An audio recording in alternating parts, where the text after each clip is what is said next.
We heard it before we saw her. A sound so small it didn't belong in a parking lot. A trembling whimper, high and desperate like it came from the edge of breaking. The day was bright. Portland, Oregon ordinary. Shopping carts rolling, car doors slamming, somebody arguing over coupons. And then there she was, a German Shepherd puppy, black and tan, sitting inside a shopping cart like trash someone forgot to take home. A baby blanket, pink and dirty, half covering her tiny body. A cheap red leash tied to the handle. A note written in thick red marker, "She's too wild."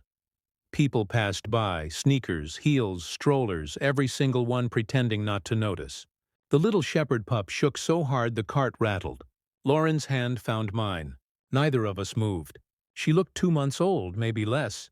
Ribs showing under the fur, paws raw from trying to climb out. The blanket smelled like detergent and rain. Her eyes, dark honey and terrified, stared straight through us. "I think she's freezing," Lauren whispered. "I'm Joe, 41. I've seen a lot of broken things in this world, but nothing like that." Because that wasn't wild. That was fear. Pure silent fear packed into 10 lbs of trembling life.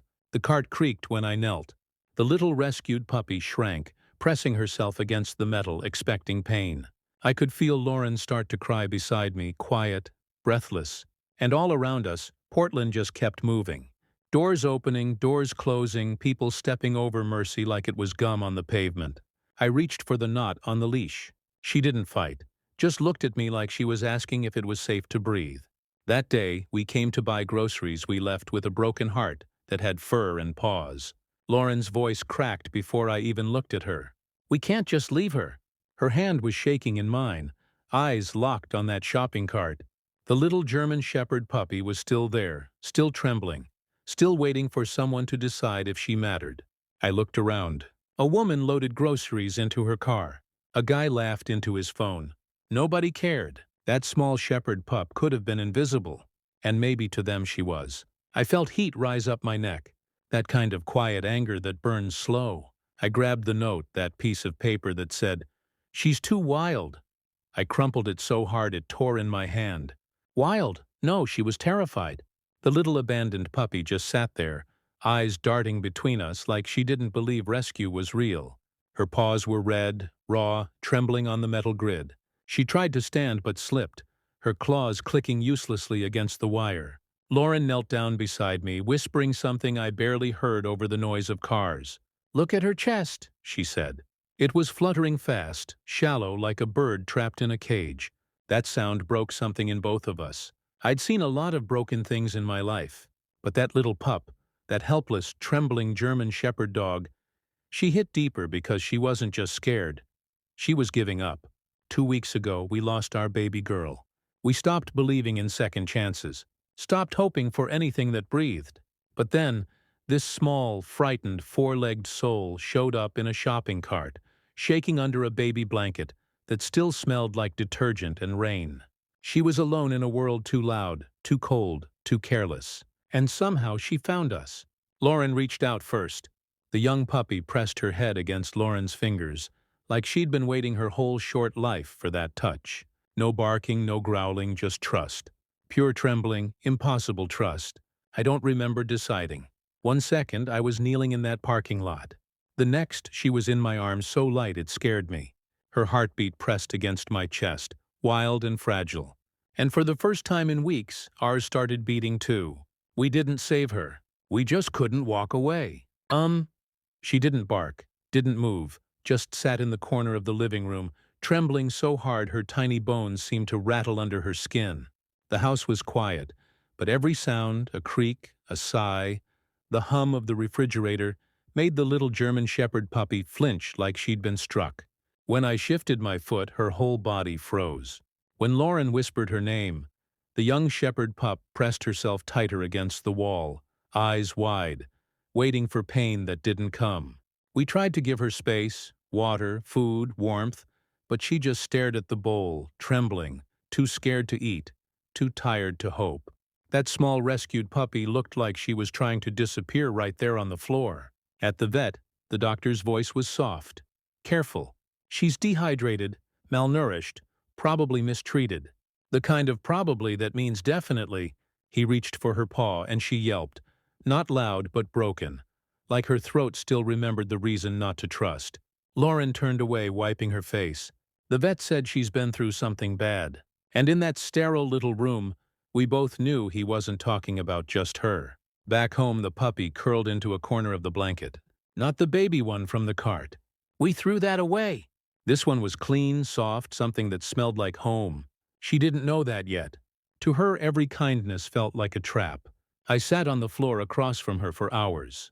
Didn't touch, didn't talk, just breathed with her. Every few minutes, the small shepherd dog would look up, blink, and lower her head again, like she was checking if the world was still dangerous. When darkness settled, she whimpered, a soft, broken sound, half cry, half question. Lauren lay beside her, whispering nothing, just being there. And in that silence, it hit me how fragile life can sound when it's fighting to stay. The German Shepherd pup didn't sleep. Neither did we. We watched her chest rise and fall, shallow, uneven. Every breath felt like a coin toss between giving up and holding on. And yet somehow that tiny shepherd was still fighting to stay alive. Lauren covered the little German Shepherd puppy with a blanket we kept in the closet. I froze when I saw it. It was the same pink baby blanket from the nursery. The one she used to wrap our daughter in. She didn't even notice. Or maybe she did. Her hands moved slow, careful, like she was tucking in something too fragile to touch. The rescued puppy didn't move. She just stared up at us, eyes wide and glassy, her small chest rising in quick, shallow breaths. The same rhythm I remembered hearing through a baby monitor 2 weeks before everything went quiet. I turned away, pretending to fix something on the counter, but the sound came again. That small broken cry, a whimper that didn't belong to a dog or a human, just pain, raw and wordless. It hit me so hard I forgot how to breathe. Lauren sat beside the young shepherd pup, whispering something I couldn't make out. Maybe she was talking to the puppy. Maybe to herself. Maybe to the daughter we couldn't talk about anymore. I watched the tiny shepherd dog curl into her palm, trusting her without a reason. That blind faith, it broke me because that's what we lost. Trust that the world could still be kind. I went outside, just stood by the door, pretending to need air. But I wasn't fooling anyone, least of all myself. My hands were shaking. Not from cold, from memory. I thought I'd buried that kind of pain. Packed it away with the toys and the crib and the soft pastel walls. But grief doesn't stay buried. It waits. And sometimes it comes back wearing fur and trembling like a forgotten heartbeat. Inside, Lauren hummed quietly. The little pup had stopped crying. She was asleep now, pressed against the crook of Lauren's arm like she'd found something safe. Something I thought we'd never have again. I stood there staring at them. One woman holding on, one puppy learning how. And in that moment I realized the truth I'd been avoiding. She hadn't buried her pain either. And maybe neither had I. That night her cry broke something inside me and started something new. She ate at last, just a few bites from Lauren's hand. Like each kibble was a test the world kept failing, and she wanted to see if we would fail too. The little German Shepherd puppy licked her fingers, then looked away fast, as if eye contact could break the spell. Lauren didn't move. Neither did I. We let the rescued puppy set the pace, breath by breath. I sat lower on the floor, spine against the couch, trying to look small, boring, safe. The young shepherd pup watched me from the blanket, ears twitching at the heater's sigh, the fridge's click, the soft rumble of a bus outside. All that noise used to be a threat. Now it was just a list of things that weren't going to hurt her. She crept forward an inch, stopped another inch. I could hear her tiny claws tap the hardwood, careful, apologetic. When she reached my knee, she sniffed my sleeve like it might bite back.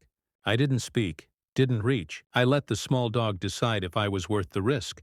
Then she did the bravest thing I've seen a living soul do. The furry pup climbed onto my lap, turned twice like a sleepy bird, and folded into herself, all trembling edges softening at last. 10 lbs of heartbeat and hope pressed against my ribs. I felt the young puppy's breath change from frantic to steady, from runaway to home.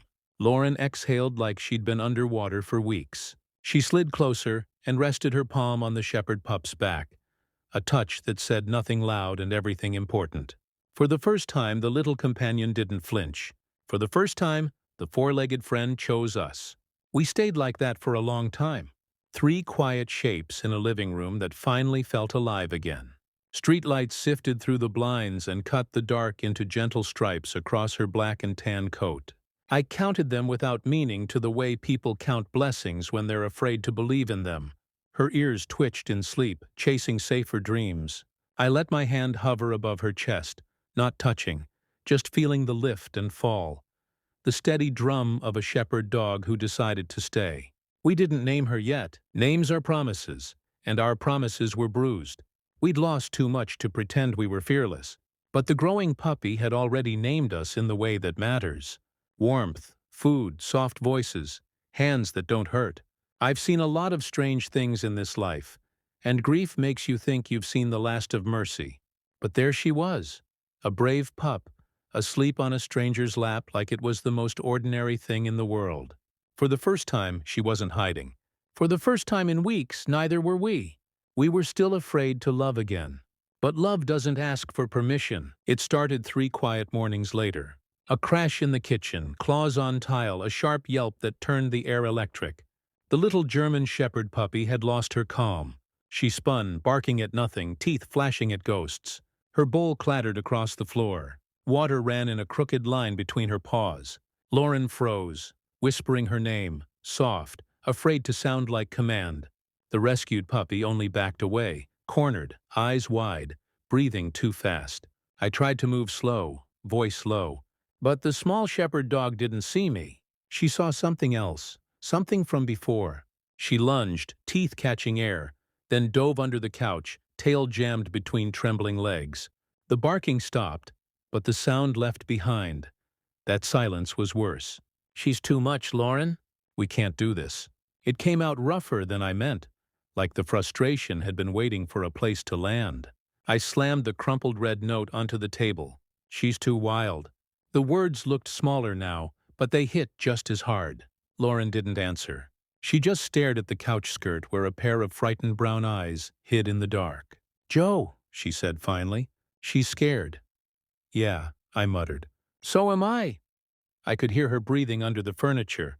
Short, frantic, the sound of a trapped thing learning walls all over again. The young shepherd pup wouldn't come out for hours. We left food nearby, a toy, a sweater that smelled like us. Nothing helped. That night I sat at the table staring at the note, turning it over in my hand until the paper went soft. Maybe they were right. Maybe this abandoned puppy really was too wild, too broken, too far gone. Maybe I wasn't strong enough for another soul that didn't know how to stay. Lauren stood behind me, quiet. "She doesn't know what safe feels like yet," she said. The kind of yet that hurts because it sounds like hope and warning at the same time. I looked toward the couch. The furry pup was still there, 2 eyes glinting in the dark, watching, measuring us.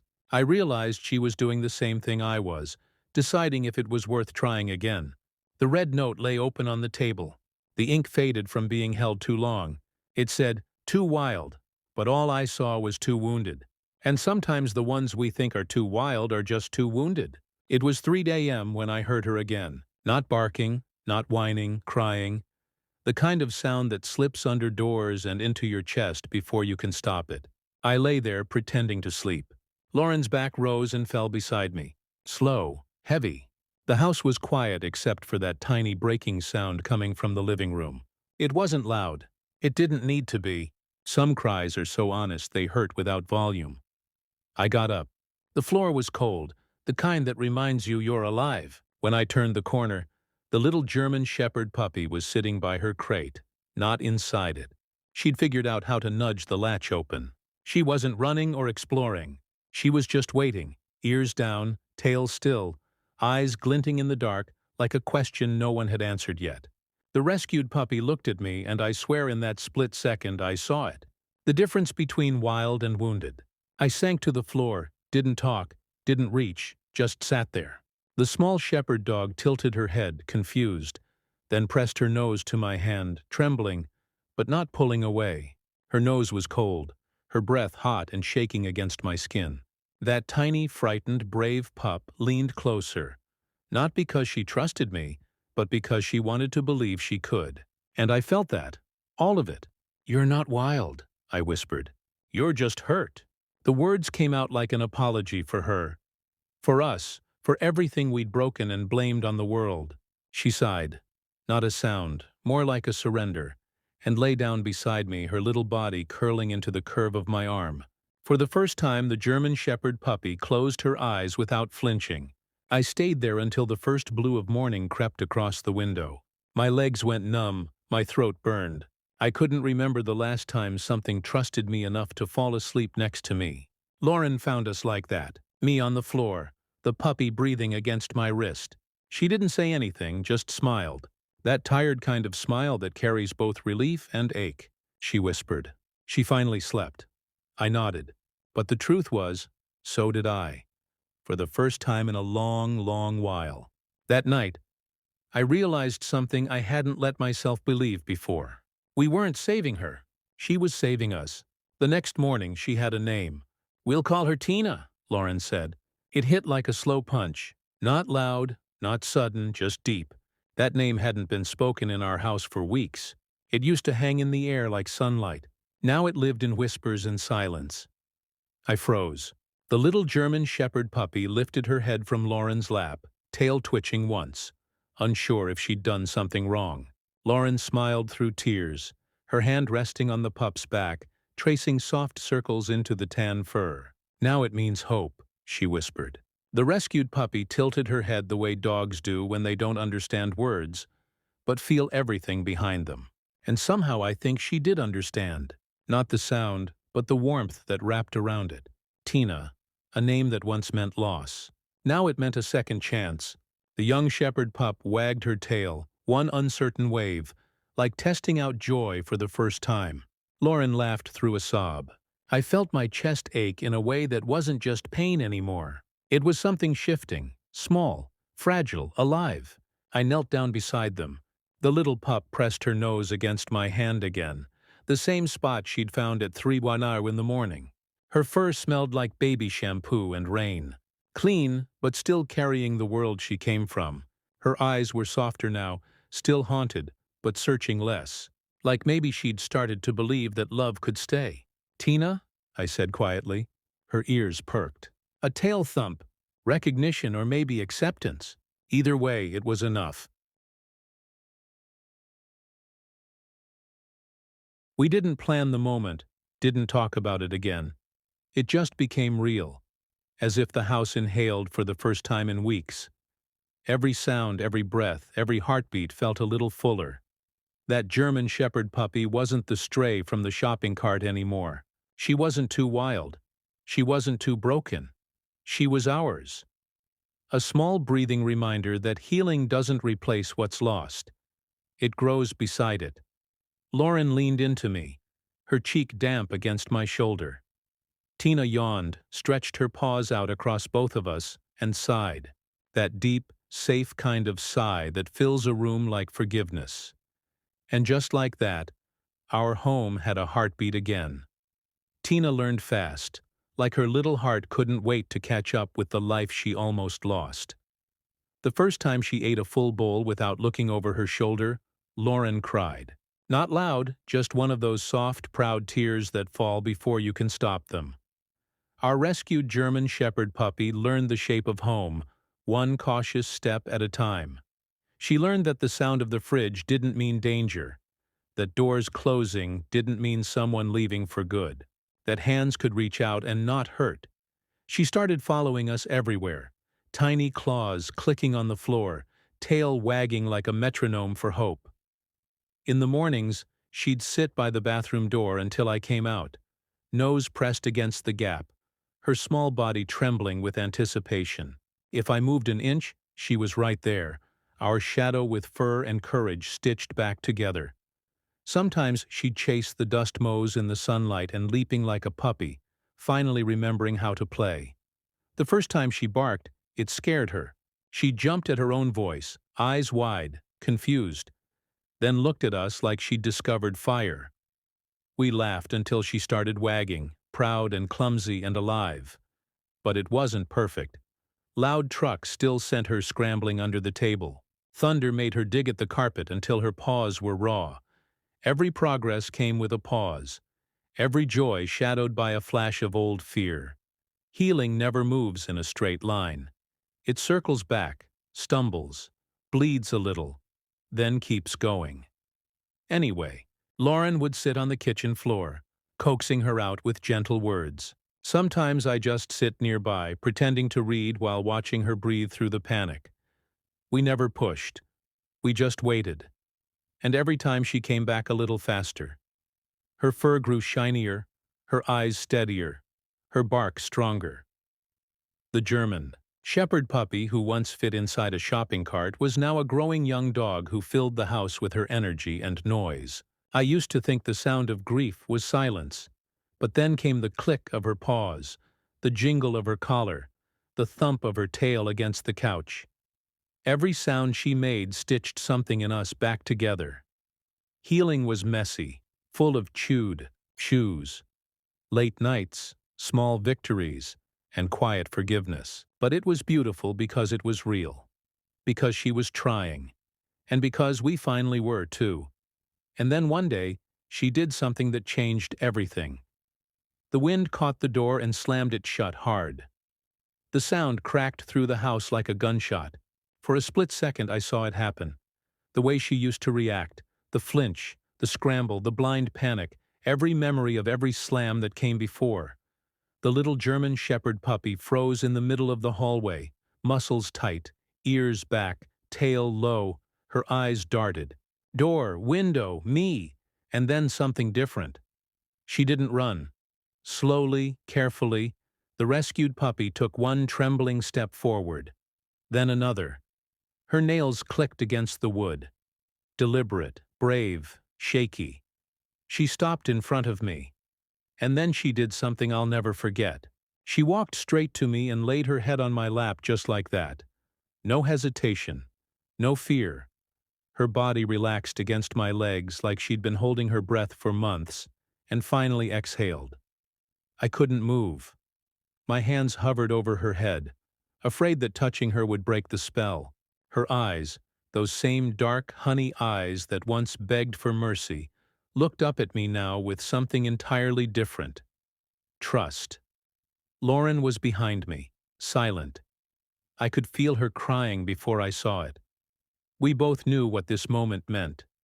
The sound that once broke her now meant safety. The noise that used to send her hiding was just noise.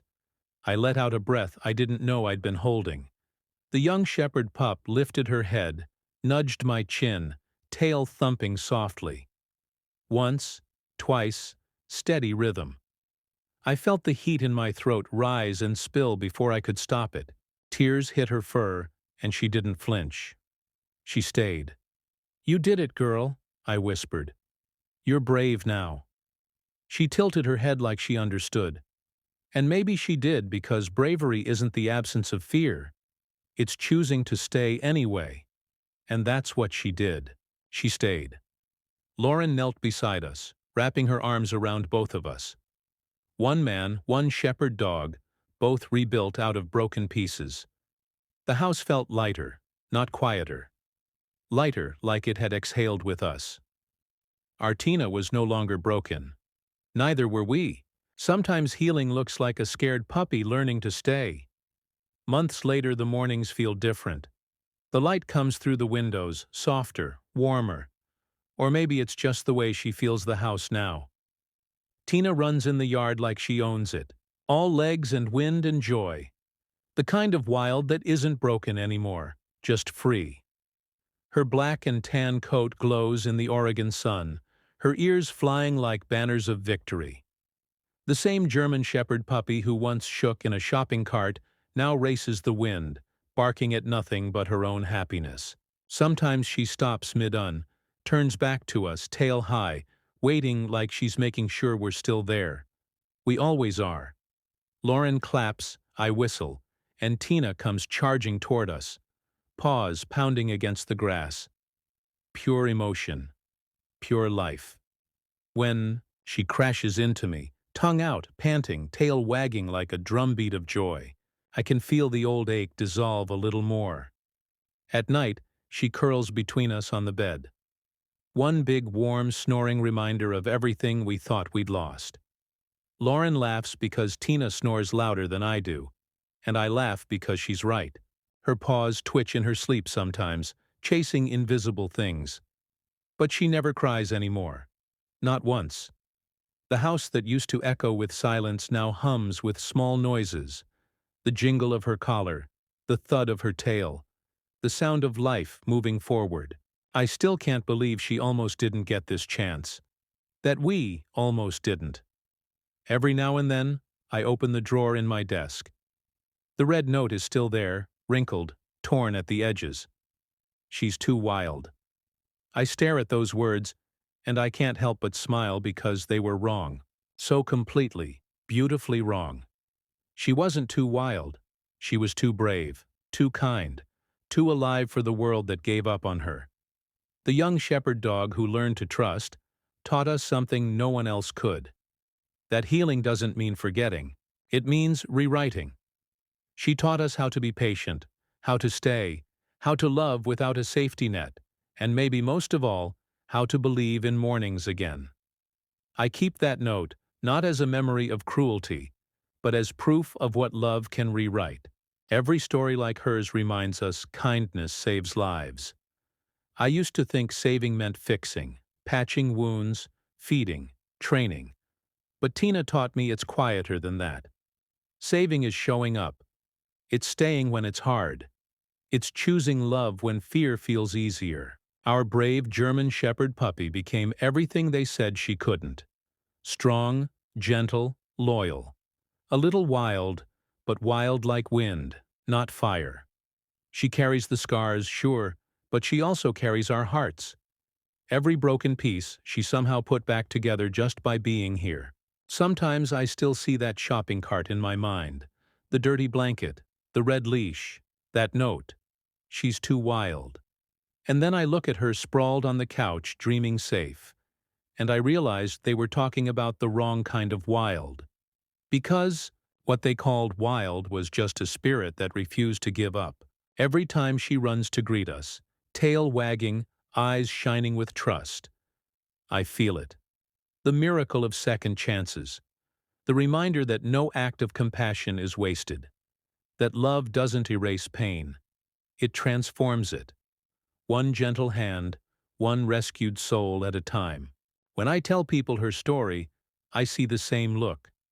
Disbelief that something so small, so broken could survive. But that's the thing about survival. It doesn't ask permission. It just happens when someone finally cares enough to try. This little German Shepherd's journey from abandonment to healing showed us what rescue truly means. This little guy's journey from abandonment to rehabilitation shows how important nonprofit rescue groups really are. Caring for a rescued puppy is more than love. It's responsibility. It's pet care. So if you ever see a lost or frightened dog, stop, kneel down, let them know they're seen. Because you never know, that moment might save you too. Tina gave us more than a reason to smile again. She gave us a purpose to speak for the ones who can't. To remind the world that love, even in its smallest form, can rewrite a life. Join our Brave Paws family. Be their voice. Be their hope.